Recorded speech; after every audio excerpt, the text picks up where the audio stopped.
We take you now back to D.C. Among other comments, Fed Reserve Chairman Ben Bernanke said temporary fiscal stimulus would help the central bank to buttress economic growth. He also warned against the worsening longer-term outlook for budget deficits. So for reaction on his comments and others, we are joined right now by Representative Scott Garrett from New Jersey. Representative Garrett is a Republican on the House Financial Services Committee. Welcome, Congressman. We're glad to have you. And it's good to be with you on this snowy day in Washington. It does look pretty there, although probably not so nice to walk. But what do you think of Bernanke's suggestion of fiscal stimulus, and along with the implication that there's more monetary stimulus to come? Well, it's encouraging to see what he has already done and what is still in his bag of tricks, if you will, or bag of powers in order to do the monetary side. He is looking to us to see as far as the fiscal side of the equation. And, you know, the question is, will Congress act? Well, anytime there's a front page story repeatedly, you're sure that Congress is going to be getting into the act. The question really is, though, is what we're going to do would be create more harm than good after all is spelled out and done. And, of course, reaching consensus. Well, you need to reach consensus to get there, but then the final product, with or without Republican support, will it help the economy or will it hurt the economy? And I got to tell you, what I've been hearing from the other side of the aisle reminds me a lot of what we had back in the 70s, and that produced stagflation. You had a tight fiscal policy, which means they were talking about raising taxes, and then they just wanted to spend more. So it's a tax and spend philosophy, and that can't be good for the economy. Now, you have a plan, a taxpayer-friendly plan. You call this the Middle Class Jobs Protection Act. How do you think this is going to help the average person?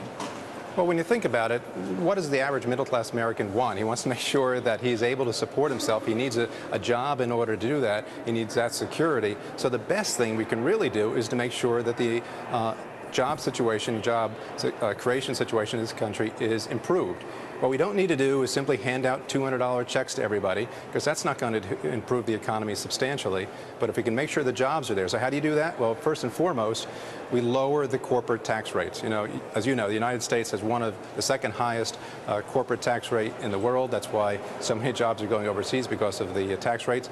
Secondly, we allow for greater deductibility and expensing for 08 and 09. The idea is to encourage businesses to get off the sidelines as far as holding their money and investing, and invest back in their businesses and create jobs. But we have to say that actually we're just beginning to see businesses slow down spending now. I mean, up until this point, this has actually been a pretty strong part of the economy, business investment. And that's an excellent point. And I think one of your previous comments on here was that when Ben Bernanke speaks, sometimes there's jitters in the marketplace. Well, that's because all the news so far has just been on the one side. That's the housing market, and that's how bad that is. But we're forgetting about that this is just a piece of the entire economic package, that the numbers up until this point have been really strong. The unemployment numbers have been at historic low levels. Now we see a blip up. The GDP, still, you saw a 4% rating for the year over last in the last quarter.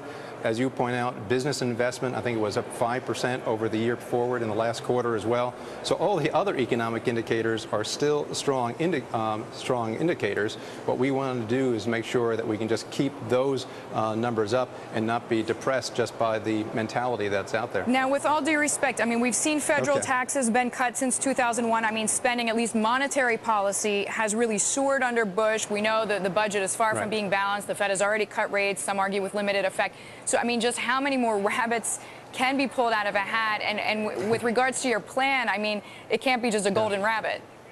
Well, it's certainly better than what we're hearing from the other side. And to go back to your point as far as the deficit, of course, the revenue has, since the 03 tax cuts, have been increasing steadily each year at double-digit rates. So the money pouring into Washington has been phenomenal, and that because of that, we have seen the deficit each year going down and down and down, and is prone to go off the table entirely under the Bush plan. What we do not want to do is to get rid of those tax cuts, which is what the other side of the aisle wants to do. And the reason is, again, we want to give security and confidence back to the marketplace. So many people in the marketplace right now are sitting back because they're not secure. They know that Charlie Rangel from New York, chairman of Ways and Means, he came out last month with his mother of all tax increases, wants to repeal all that. So investors don't want to invest if they don't know that these tax cuts that were in place are going to disappear after they make their investment. Okay, Congressman Garrett, I mean, what's the timing then of the right plan, whatever form that takes? I mean, when is timing best? Well, the timing, according to Ben Bernanke, is as soon as possible. Someone asked that sometime during this year, April, May, or June would have a positive effect. You start getting in later on into the year, September, October, November, and it'll have a de minimis impact upon the economy. Because after that, as you know from the housing numbers, you've already reached the peak on the resets on the subprime market, whether that's in March or in September. You'll have reached the peak, and you'll be coming out of the doldrums that we're in anyway.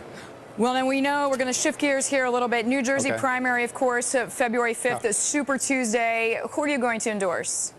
Well, I have not made an official endorsement right now. What I'm looking at as the candidates who are addressing some of the issues that we're talking right now are basic fiscal policies and how to reduce spending. Who is most in line with your thoughts? Yeah. I have not made any endorsement. I just say that what we really have to do is get back to basic constitutional principles and to say what is the role of the federal government. And we have expanded in so many different areas that we should not be in right now. And it's that reason that we're spending out of control. The Republicans were not right on that mark in the past. The Democrats came in on a platform that they were going to do a better job. They have done even worse.